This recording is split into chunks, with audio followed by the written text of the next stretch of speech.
ಜೊತೆಗೆ ನಮ್ಮ ಚಿನ್ನಿ ರವಿ ಅವರು, SBM ಮಂಜು ಅವರು, ತಾಲೂಕು ಅಧ್ಯಕ್ಷರಾದಂಥ ಅಣ್ಣಯ್ಯ ಶೆಟ್ರು, ಜೊತೆಗೆ ವೇದಿಕೆ ಮೇಲಿರ್ತಕ್ಕಂಥ ಎಲ್ಲ ಗಣ್ಯರೇ, ಪಿರಿಯಾಪಟ್ಟಣ ತಾಲೂಕಿನಲ್ಲಿ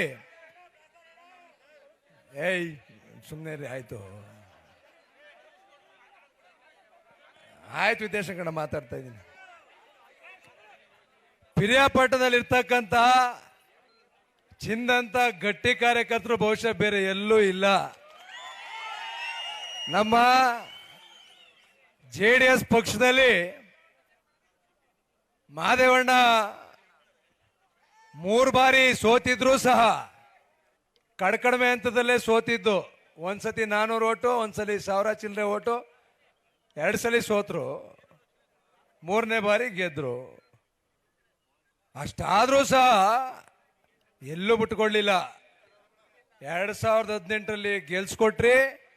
JDS ಪಕ್ಷಕ್ಕೆ ಭದ್ರವಾದಂಥ ಬುನಾದಿಯನ್ನು ಹಾಕಿರ್ತಕ್ಕಂಥವ್ರು ನಮ್ಮ ಪಿರಿಯಾಪಟ್ಟಣ ಕ್ಷೇತ್ರದ ಕಾರ್ಯಕರ್ತರು, ಮುಖಂಡರುಗಳು, ನಮ್ಮೆಲ್ಲರೂ ಸಹ ಪಕ್ಷದ ಕಾರ್ಯಕರ್ತರು ನೀವೇನಿದ್ದೀರಿ ಬಹಳ ಗಟ್ಟಿದ್ದೀರಿ ಅಂತಕ್ಕಂಥದ್ದು ಎಲ್ಲರಿಗೂ ಸಹ ಗೊತ್ತಿದೆ. ಇವತ್ತು ಜನರೊಂದಿಗೆ ಜನತಾದಳ ಕಾರ್ಯಕ್ರಮ ಇಡೀ ರಾಜ್ಯದಾದ್ಯಂತ ತಾವೆಲ್ಲರೂ ಸಹ ನೋಡ್ತಾ ಇದ್ದೀರಿ. ಸನ್ಮಾನ್ಯ ಶ್ರೀ ದೇವೇಗೌಡ ಅಪ್ಪಾಜಿಯವರ ಆಶೀರ್ವಾದದೊಂದಿಗೆ ಸನ್ಮಾನ್ಯ ಮಾಜಿ ಮುಖ್ಯಮಂತ್ರಿಗಳು, ನಿಮ್ಮೆಲ್ಲರ ನೆಚ್ಚಿನ ನಾಯಕರಾದಂಥ ಮಾಜಿ ಮುಖ್ಯಮಂತ್ರಿಗಳಾದಂಥ ಕುಮಾರಣ್ಣ ಅವರ ಮಾರ್ಗದರ್ಶನದಲ್ಲಿ ಇಡೀ ರಾಜ್ಯದ 54 ಕ್ಷೇತ್ರಗಳಲ್ಲಿ ನಿಖಿಲ್ ಕುಮಾರಸ್ವಾಮಿ ಅವರು ಪ್ರವಾಸವನ್ನ ಮಾಡಿದ್ದಾರೆ. ಸುಮಾರು 10,000 ಕಿಲೋಮೀಟರ್ ಅಷ್ಟು ಸುತ್ತಿ ಇವತ್ತು 55ನೇ ಕ್ಷೇತ್ರ ಪಿರಿಯಾಪಟ್ಟಣಕ್ಕೆ ಬಂದು ಕಾಲಿಟ್ಟಿದ್ದಾರೆ. ಇವತ್ತು 55ನೇ ಕ್ಷೇತ್ರ. ಕುಮಾರಣ್ಣ ಅವರು ಇಡೀ ದೇಶದಲ್ಲಿ ಏನಾದ್ರೂ ಒಂದು ಬದಲಾವಣೆಯನ್ನ ತರಬೇಕು. ಅವರು ಕೊಟ್ಟಿರ್ತಕ್ಕಂಥ 2 ದೊಡ್ಡ ದೊಡ್ಡ ಖಾತೆಗಳು, ಉಕ್ಕು ಮತ್ತೆ ಬೃಹತ್ ಕೈಗಾರಿಕಾ ಖಾತೆಗಳು ನೀವು ನೋಡ್ತಾ ಇದ್ದೀರಿ. ಇಡೀ ದೇಶಕ್ಕೆ ಸುತ್ತಾ ಇದ್ದಾರೆ ಕುಮಾರಣ್ಣ ಅವರು. ಇಡೀ ದೇಶದಲ್ಲಿ ಸುತ್ತಿ ಇವತ್ತು ಆಂಧ್ರ ಪ್ರದೇಶದಲ್ಲಿ ವೈಜಾಗ್ನಲ್ಲಿ ಅಲ್ಲಿ ಸ್ಟೀಲ್ ಪ್ಲಾಂಟ್ ಏನ್ ಮುಚ್ಚೋಗಿತ್ತು, ಸುಮಾರು 10,000 ಕುಟುಂಬಗಳಿಗೆ ಇವತ್ತು ದಾರಿದೀಪ ಆಗಿರ್ತಕ್ಕಂಥವ್ರು ನಮ್ಮ ಕುಮಾರಣ್ಣ ಅವರು. ಈ ರಾಜ್ಯದ ಮುಖ್ಯಮಂತ್ರಿಗಳಾಗಿದ್ದಂಥ ಸಂದರ್ಭದಲ್ಲಿ ಇಡೀ ರಾಜ್ಯದಲ್ಲಿ 26,000 ಕೋಟಿಯಷ್ಟು ಸಾಲ ಮನ್ನಾ ಮಾಡಿದ್ದಂಥವ್ರು ನಮ್ಮ ಕುಮಾರಣ್ಣ ಅವರು. ಯಾವ ಜಾತಿ, ಯಾವ ಧರ್ಮ, ಯಾವ ಪಕ್ಷ ಏನೂ ಕೇಳಲಿಲ್ಲ. ಎಲ್ಲ ಜಾತಿ, ಎಲ್ಲ ಪಕ್ಷ, ಎಲ್ಲ ಧರ್ಮದವ್ರಿಗೂ ಸಹ ಸಾಲ ಮನ್ನಾ. 3 ಲಕ್ಷ, 2 ಲಕ್ಷ, 1 ಲಕ್ಷ, 25,000ದಿಂದ ಎಲ್ಲ ಮನೆಗಳಿಗೆ ಪ್ರತಿಯೊಬ್ಬ ರೈತನಿಗೂ ಸಹ ಸುಮಾರು ರಾಜ್ಯದ 26,000 ಕೋಟಿಯಷ್ಟು ಸಾಲ ಮನ್ನಾವನ್ನ ಕುಮಾರಣ್ಣ ಅವರು ಮಾಡಿದ್ರು. ನಮ್ಮ ಮೈಸೂರು ಜಿಲ್ಲೆಗೆ 440 ಕೋಟಿಯಷ್ಟು ಸಾಲ ಮನ್ನಾ ಆಗಿರ್ತಕ್ಕಂಥದ್ದು. ಪಿರಿಯಾಪಟ್ಟಣ ತಾಲೂಕು ಒಂದಕ್ಕೆ ಕನಿಷ್ಠ ಪಕ್ಷ 100 ಕೋಟಿ ಸಾಲ ಮನ್ನಾ ಆಗಿದೆ ಕುಮಾರಣ್ಣ ಅವರು ಮುಖ್ಯಮಂತ್ರಿಗಳಾಗಿದ್ದಂತ ಸಂದರ್ಭದಲ್ಲಿ. ಇವತ್ತು ಕುಮಾರಣ್ಣ ಅವರು ಕೊಟ್ಟಿರ್ತಕ್ಕಂಥ ಸಾಕಷ್ಟು ಹಲವಾರು ಯೋಜನೆಗಳು ನಮ್ಮ ಕಣ್ಮುಂದೆ ಇದ್ದಾವೆ. ರೈತರ ಪರವಾಗಿ ಯಾವ್ದಾದ್ರು ಒಬ್ರು ಮುಖ್ಯಮಂತ್ರಿ ಕೆಲಸವನ್ನ ಮಾಡಿದ್ದಾರೆ ಅಂತ ಹೇಳಿದ್ರೆ ಮೊದಲನೇ ಸ್ಥಾನದಲ್ಲಿ ನಿಂತಕ್ಕಂಥವ್ರು ನಮ್ಮ ಕುಮಾರಣ್ಣ ಅವರು. ಜೊತೆಗೆ ಇವತ್ತು ನಾವು ಈ ಭಾಗದ, ನಾನೊಬ್ಬ ಶಾಸಕನಾಗಿ ಜನಪ್ರತಿನಿಧಿಯಾಗಿ ಹೇಳಲೇಬೇಕು. ಇವತ್ತು ನಾವು ಕಟ್ಟೆಮಳವಾಡಿ ಟೊಬ್ಯಾಕೋ ಬೋರ್ಡ್ಗೆ ಭೇಟಿ ಕೊಟ್ಟಿದ್ವಿ. ನನಗೆ ಕಳೆದ ಒಂದು 10-15 ದಿವಸದಿಂದ ಬೋರ್ಡು ನಿಲ್ಲೋದು ಪ್ರಾರಂಭ ಆಗೋದು, ನಿಲ್ಲೋದು ಪ್ರಾರಂಭ ಆಗೋದು ನಡೀತಾ ಇತ್ತು. ಈ ಭಾಗದಲ್ಲಿ ನಮ್ಮ ಮಾದೇವಣ್ಣ ಅವರು ಜೊತೆಗೆ ಪ್ರಸನ್ನ ಅವರು ಇಬ್ರು ಸಹ ಇವತ್ತು ಏನು ಗಮನಕ್ಕೆ ತಂದಿದ್ರು. ಒಂದು 5 ನಿಮಿಷ ಸುಮ್ಮನಿರಪ್ಪ. ಗಮನಕ್ಕೆ ತಂದಿದ್ರು. ಇವತ್ತು ಬಹಳ ಗೊಂದಲ ಆಗಿದೆ. ನಮ್ಮ ಹೊಗೆಸೊಪ್ಪಿನ ರೈತರಿಗೆ ಬಹಳ ಗೊಂದಲ ಆಗಿದೆ. ಟೊಬ್ಯಾಕೋ ಬೋರ್ಡ್ಗೆ ಇವತ್ತು ಭೇಟಿ ಕೊಟ್ಟಿದ್ವಿ. ಭೇಟಿ ಕೊಟ್ಟಂತ ಸಂದರ್ಭದಲ್ಲಿ ಅಲ್ಲಿ ಸಾವಿರಾರು ಜನ ರೈತರು ಸೇರಿದ್ರು. ಇವತ್ತು ಮಾರ್ಕೆಟ್ನಲ್ಲಿ 260 ರೂಪಾಯಿ, 270 ರೂಪಾಯಿಗೆ ಬಂದು ನಿಂತಿದೆ ಗ್ರೇಡ್ 1 ಹೊಗೆಸೊಪ್ಪಿನ ಬೆಲೆ. ಕಳೆದ ವರ್ಷ ಇದೇ ಸಂದರ್ಭದಲ್ಲಿ ನಾನು ಜೊತೆಗೆ ಮಹೇಶ್ ಅಣ್ಣ ಅವರ ನೇತೃತ್ವದಲ್ಲಿ ಅವತ್ತು ಪ್ರಸನ್ನ ಅವರು ಸಹ ದೆಹಲಿಗೆ ಬಂದಿದ್ರು, ನಮ್ಮ ಜೊತೆಗೆ ಹೊಗೆಸೊಪ್ಪು ರೈತರ ಜೊತೆಗೆ. ಮಾದೇವಣ್ಣ ಸಹ ಗಮನ ಸೆಳೆದಿದ್ರು. ಅವತ್ತು ಏನು ಗಮನಕ್ಕೆ ಬಂದ ತಕ್ಷಣ ನಾನು ಮೊದಲು ಫೋನ್ ಹೊಡೆದಿದ್ದು ನಮ್ಮ ಯುವ ನಾಯಕರಾದಂಥ ನಿಖಿಲ್ ಕುಮಾರಸ್ವಾಮಿ ಅವರಿಗೆ. ಫೋನ್ ಮಾಡಿದ ತಕ್ಷಣ ಅವ್ರು ಹೇಳಿದ್ರು, ನಾಳೆ ನಾಡಿದ್ದು ಕುಮಾರಣ್ಣ ಅವರು ಬಿಡದಿ ತೋಟದ ಮನೇಲಿ ಇರ್ತಾರೆ, ನೀವು ರೈತರು ಕರ್ಕೊಂಡು ಬಂದ್ಬಿಡಿ, ಸಮಸ್ಯೆ ಬಗೆಹರಿಸೋಣ ಅಂತ ಹೇಳಿದ್ರು. ನಾವು ಪಿರಿಯಾಪಟ್ಟಣದಿಂದ, ಕೇರ್ನಗರದಿಂದ, ಎಲ್ಲ ಕಡೆಯಿಂದ 3 ಬಸ್ ಮಾಡ್ಕೊಂಡು ರೈತರು ಬಿಡದಿ ತೋಟಕ್ಕೆ ಹೋದ್ವಿ. ಕುಮಾರಣ್ಣ ಅವರು ನಮ್ಮ ರೈತರ ಸಮಸ್ಯೆಯನ್ನು ಆಲಿಸಿದ್ರು. ಅದಾದ ಮುಂದಿನ ವಾರದಲ್ಲೇ ಫೋನ್ ಮಾಡಿ ನಮ್ಮ ಯುವ ನಾಯಕರಾದಂಥ ನಿಖಿಲ್ ಕುಮಾರಸ್ವಾಮಿ ಅವ್ರು ಫೋನ್ ಮಾಡಿ, ಇಲ್ಲ ನೀವು ದೆಹಲಿಗೆ ಬರಬೇಕು ಅಂತ ಹೇಳಿ ನಮಗೆ ಒಂದು ಸಮಯವನ್ನು ನಿಗದಿ ಮಾಡಿಕೊಟ್ರು.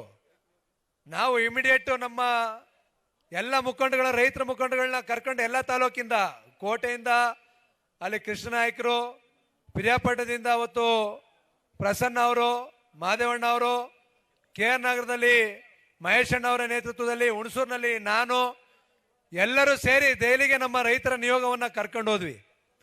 ಅಲ್ಲಿ ಇತಿಹಾಸದಲ್ಲಿ ನಮ್ಮ ದೇಶದ ಕಾಮರ್ಸ್ ಮಿನಿಸ್ಟ್ರು 5 ನಿಮಿಷದ ಮೇಲೆ ಸಮಯ ಕೊಟ್ಟಿರಲಿಲ್ಲ ಯಾವುದೇ ಸಂದರ್ಭದಲ್ಲಿ. ಕುಮಾರಣ್ಣ ಅವರ ಆಫೀಸ್ಗೆ ಬಂದರು. ಅವತ್ತು ಪಿಯೂಷ್ ಗೋಯಲ್ ಅವರು ಕುಮಾರಣ್ಣ ಅವರ ಆಫೀಸ್ಗೆ ಬಂದರು. ಅಲ್ಲಿ ಕೂತು ಸರಿಸುಮಾರು 2 ಗಂಟೆಗಳ ಕಾಲ ಚರ್ಚೆ ಮಾಡಿದ್ವಿ. ಹೊಗೆಸೊಪ್ಪು ರೈತರ ಬಗ್ಗೆ 2 ಗಂಟೆಗಳ ಕಾಲ ಚರ್ಚೆ ಮಾಡಿ, ಅಲ್ಲೇ ಪಿಯೂಷ್ ಗೋಯಲ್ ಅವರು ಗುಂಟೂರಿನ ಅಧಿಕಾರಿಗಳಿಗೆ ಫೋನ್ ಮಾಡಿ, ಈ ರೀತಿ ನಮ್ಮ ರೈತರಿಗೆ ಸಮಸ್ಯೆ ಆಗಿದೆ, ಯಾವುದೇ ಕಾರಣಕ್ಕೂ ರೈತರ ಸಮಸ್ಯೆ ಕೂಡಲೇ ಬಗೆಹರಬೇಕು ಅಂತ ಹೇಳಿದ್ರು. ಅದಾದ ನಂತರ ನಮ್ಮ ಇದ್ರ ಬಗ್ಗೆ ಪಾಪ ನಮ್ಮ ಮೈಸೂರಿನ ಸಂಸದರಾದಂಥ ಯದುವೀರವರು ಸಹ ನಮ್ಮ ಜೊತೆಗೆ ಇದ್ರು. ಅದಾದ ನಂತರ ಕಾಮರ್ಸ್ ಸೆಕ್ರೆಟರಿ ಹತ್ರಕ್ಕೆ ನಮ್ಮನ್ನೆಲ್ಲ ಕರ್ಕೊಂಡು ಹೋದ್ರು. ನಿಖಿಲ್ ಕುಮಾರಸ್ವಾಮಿ ಅವ್ರ ನೇತೃತ್ವದಲ್ಲಿ ನಾವೆಲ್ಲರೂ ಸಹ ಹೋದ್ವಿ. ಅಲ್ಲೂ ಸಹ ಬಹಳ ಸ್ಪಷ್ಟವಾಗಿ ನಮ್ಮ ರೈತರ ಸಮಸ್ಯೆಯನ್ನ ಮನವರಿಕೆ ಮಾಡಿಕೊಟ್ವಿ. ಕಳೆದ ವರ್ಷ ಸಮಸ್ಯೆ ಬಗೆಹರಿದಿತ್ತು. ಪುನಃ ಈ ಬಾರಿ ಅದೇ ಸಮಸ್ಯೆ ಬಂದೊದಗಿದೆ.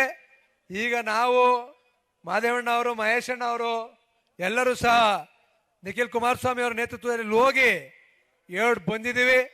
ಬರ್ಬೇಕಾದ್ರೆ ನಮ್ಗೆ ಹೇಳಿದ್ರು, ಒಂದು ದಿನಾಂಕವನ್ನ ನಿಗದಿ ಮಾಡ್ತೀವಿ. ಕುಮಾರಣ್ಣ ಅವ್ರಿಗೆ ಅಲ್ಲಿಂದನೇ ತಕ್ಷಣ ಫೋನ್ ಮಾಡಿ ಕುಮಾರಣ್ಣ ಅವ್ರ ಕೈಲೂ ಸಹ ರೈತರಿಗೆ ಧೈರ್ಯವನ್ನ ಕೊಡ್ತಕ್ಕಂಥ ಕೆಲಸವನ್ನ ಮಾಡಿದ್ದಾರೆ. ಮುಂದಿನ ದಿನಗಳಲ್ಲಿ ಮತ್ತೊಮ್ಮೆ ದೆಹಲಿಗೆ ನಿಯೋಗವನ್ನ ಕರ್ಕೊಂಡು ಹೋಗಿ ನಮ್ಮ ದೇಶದ ಕಾಮರ್ಸ್ ಮಂತ್ರಿಗಳನ್ನ ಭೇಟಿ ಮಾಡಿ ಯಾವುದೇ ಸಂದರ್ಭದಲ್ಲೂ ನಮ್ಮ ಹೊಗೆಸೊಪ್ಪು ರೈತರಿಗೆ ಅನ್ಯಾಯ ಆಗದೆ ರೀತಿಲಿ ನೋಡ್ಕೊಳ್ತಾ ಇರ್ತಕ್ಕಂಥವ್ರು ನಮ್ಮ ನಿಖಿಲ್ ಕುಮಾರಸ್ವಾಮಿ ಅವರು, ನಮ್ಮ ಕುಮಾರಣ್ಣ ಅವರು ಅಂತ ಹೇಳಲಿಕ್ಕೆ ನಮ್ಮೆಲ್ಲರಿಗೂ ಸಹ ಹೆಮ್ಮೆ ಆಗತ್ತೆ. ಜೊತೆಗೆ ನಾನೇನು ಹೆಚ್ಚಿಗೆ ಮಾತಾಡಕ್ ಹೋಗಲ್ಲ, ಇನ್ನೊಂದು 2 ಮಾತು ಹೇಳಿ ಮುಗಿಸ್ತೀನಿ. ಪಾಪ ಬಹಳ ಟೈಮಿಂದ ಕಾದ್ಬಿಟ್ಟಿದ್ದೀರಿ. ಆಗಲೇ ನಮ್ಮ ಮಾಧ್ಯಮದ ಹಿರಿಯರು ಹೇಳ್ತಾ ಇದ್ರು, 12 ಗಂಟೆಗೆ ಬಂದು ಕೂತವರು ಇನ್ನೂ ನಿಮ್ದು ಮುಗ್ದಿಲ್ವಾ ಅಂತ ಕೇಳ್ತಾ ಇದ್ರು. ಆದ್ರಿಂದ ನಾನೇನು ಹೆಚ್ಚಿಗೆ ಮಾತನಾಡಲಿಕ್ಕೆ ಹೋಗಲ್ಲ. ಮುಂದೊಂದು ದಿನಗಳಲ್ಲಿ ಇವತ್ತು ನಮ್ಮ ಕರ್ನಾಟಕ ರಾಜ್ಯದಲ್ಲಿ ನಡೀತಾ ಇರ್ತಕ್ಕಂಥ ಸರ್ಕಾರ ಯಾವ ರೀತಿ ನಡೀತಾ ಇದೆ ಅಂತಕ್ಕಂಥ ನಿಮ್ಗೆಲ್ಲ ಗೊತ್ತಿದೆ, ನಾನೇನು ಹೇಳ್ಬೇಕಾಗಿಲ್ಲ. ಗ್ಯಾರಂಟಿ ಯೋಜನೆಗಳಿಗೆ ಮಾರೋಗಿ ಜನ ಓಟ್ ಹಾಕಿದ್ದು 2,000 ರೂಪಾಯಿ 10 kg ಅಕ್ಕಿ, ಅದರಲ್ಲೂ 5 kg ಸೆಂಟ್ರಲ್ ಗೌರ್ಮೆಂಟ್ ಅಂತ ಮರ್ತೆ ಹೋಗೋರೆ ಜನ. ಬಿಜೆಪಿ ಸರ್ಕಾರ ಕೊಡ್ತಾ ಇರೋದು 5 kg ಅಕ್ಕಿ. ಕರೆಂಟ್ ಫ್ರೀ ಅಂದ್ರು, ಕರೆಂಟ್ ರೇಟ್ನ 1:3 ಮಾಡಿದ್ರು. ಪಂಪ್ ಸೆಟ್ 2 ಲಕ್ಷ 3 ಲಕ್ಷ ಕಟ್ಟಬೇಕು, ಅದನ್ನು ತೆಗೆದು ಫ್ರೀ ಕರೆಂಟು, ಅದನ್ನು ತೆಗೆದು 2,000 ರೂಪಾಯಿ ಉಚಿತವಾಗಿ ಮಹಿಳೆಯರಿಗೆ. ಈ ರೀತಿ ಸರ್ಕಾರ ನಡೀತಾ ಇದೆ. ನಮ್ಮ ರೈತರು ಸಂಕಷ್ಟಕ್ಕೀಡಾಗಿದ್ದಾರೆ. ಹೊಗೆಸೊಪ್ಪು ರೈತರಿಗೆ ಕೇಳೋರಿಲ್ಲ, ಬೇರೆ ಬೇರೆ ರೈತರಿಗೆ ಕೇಳೋರಿಲ್ಲ. ಆ ರೀತಿಯಾದಂಥ ಪರಿಸ್ಥಿತಿ ಇವತ್ತು ಬಂದೊದಗಿದೆ. ಇವತ್ತೇನಾದ್ರೂ ನಮ್ಮ ರೈತರ ಸಂಕಷ್ಟಗಳಿಗೆ ಪರಿಹಾರ ಸಿಕ್ಕಬೇಕಾದ್ರೆ 2028ಕ್ಕೆ ನಮ್ಮ ಮೈತ್ರಿ ಸರ್ಕಾರದಲ್ಲಿ ಕುಮಾರಣ್ಣ ಅವರು ಮುಖ್ಯಮಂತ್ರಿ ಆದ್ರೆ ಮಾತ್ರ ನಮ್ಮ ರೈತರಿಗೆ ಇವತ್ತು ಯಾವುದೇ ಸಂದರ್ಭದಲ್ಲಿ ಸ್ಪಂದನೆ ಸಿಗ್ತಕ್ಕಂಥದ್ದು, ಪರಿಹಾರ ಸಿಗ್ತಕ್ಕಂಥದ್ದು. ಇವತ್ತು ಇಡೀ ರಾಜ್ಯದಲ್ಲಿ ಕುಮಾರಣ್ಣ ಅವರ ಮಾರ್ಗದರ್ಶನದಲ್ಲಿ ನಿಖಿಲ್ ಕುಮಾರಸ್ವಾಮಿ ಅವರು 54 ಕ್ಷೇತ್ರಗಳನ್ನ ಸುತ್ತಿ 55ನೇ ಕ್ಷೇತ್ರ ಇವತ್ತು ಪಿರಿಯಾಪಟ್ಟಣಕ್ಕೆ ಬಂದಿದ್ದಾರೆ. ಈಗಾಗಲೇ ತಮ್ಗೆಲ್ಲ ಗೊತ್ತಿದೆ, ಬೆಳಿಗ್ಗೆಯಿಂದ ಬಹಳಷ್ಟೊತ್ತು ಕಾದು ತಾವೆಲ್ಲರೂ ಸಹ ಅವ್ರನ್ನ ಮಾತನಾಡಲಿಕ್ಕೆ ಕಾಯ್ತಾ ಇದ್ದೀರಿ.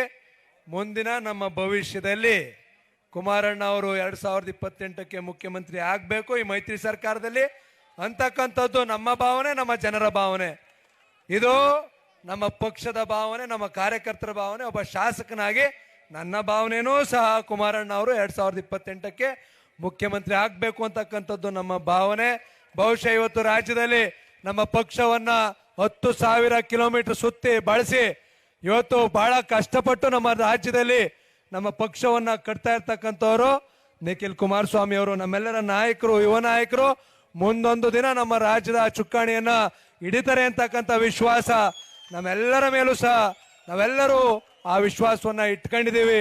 ಜೊತೆಗೆ ವಿಶೇಷವಾಗಿ ನಮ್ಮ ಪಿರಿಯಾಪಟ್ಟಣದಲ್ಲಿ ಮಹದೇವಣ್ಣ ಅವರು ಕಳೆದ 5 ವರ್ಷದ ಅವಧಿಯಲ್ಲಿ ಮಾತ್ರ ಅವರು ಶಾಸಕರಾಗಿದ್ರು. 2 ವರ್ಷ ಮಾತ್ರ ನಮ್ಮ 14 ತಿಂಗಳು ನಮ್ಮ ಸರ್ಕಾರ, 14 ತಿಂಗಳು ಕುಮಾರಣ್ಣ ಅವರು ಮುಖ್ಯಮಂತ್ರಿಗಳಾಗಿದ್ರು. ಇನ್ನು ಹೊರತುಪಡಿಸಿ 3.5 ವರ್ಷ ಬಿಜೆಪಿ ಸರ್ಕಾರ ಸಾವಿರಾರು ಕೋಟಿ ಅನುದಾನವನ್ನ ತಂದು ಪಿರಿಯಾಪಟ್ಟಣವನ್ನ ಅಭಿವೃದ್ಧಿ ಮಾಡಿರ್ತಕ್ಕಂಥ ಸಂಪೂರ್ಣ ಶ್ರೇಯಸ್ಸು ಮಹದೇವಣ್ಣ ಅವ್ರಿಗೆ ಅದು ಸಲ್ಲಬೇಕು.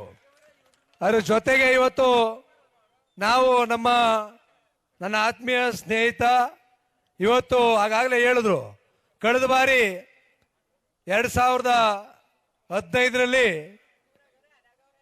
ಅವರು ನಮ್ಮ ಮೈಮೂಲ್ನ ನಿರ್ದೇಶಕರಾಗಿ ಆಯ್ಕೆಯಾದ್ರು. ಅವತ್ತು ಆಯ್ಕೆಯಾದ 1 ವಾರಕ್ಕೆ ಡಿಸ್ಕ್ವಾಲಿಫಿಕೇಶನ್ ಮಾಡ್ಬಿಟ್ರು ಪ್ರಸನ್ನ ಅವ್ರನ್ನ. ಆಯ್ಕೆಯಾದ 1 ವಾರಕ್ಕೆ ಮೈಮೂಲ್ನಿಂದ ಡಿಸ್ಕ್ವಾಲಿಫೈ ಮಾಡಿದ್ರು. ಅದನ್ನು ಕೋರ್ಟಲ್ಲಿ ಜಯಿಸಿದ್ರು.